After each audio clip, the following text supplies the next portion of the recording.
Qilma g'iybatimni. Oyoqqa turishimga imkon beringlar deyapti.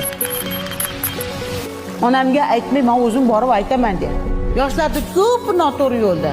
Lekin biz imkon bermayapmiz ularga. Kim bilandir sevishasan, tashab ketadi, kimdir haqorat qilib ketadi, kimdir orqangdan bir olam gap gapiradi. Bunaqani og'ir eshitish, bunaqani hazm qilish oson emas. Lekin onaga borib aytalasan bunaqa gap. Aytalmaysan. Bo'lishib, kecha maqtab keluvding, bugun bunaqa deyapsan. Endi unaqa yuk bilan yashagan odam baxtiyor bo'lib yashaydi. Hammaga men yashadim, bu ham yashasin-da deydi. Bir-birimizga og'ir qilaversak, mana shu ahvol bo'laveramiz. Bir-birimiz yukimizni yengillatmagungacha mana shunaqa bo'laveradi.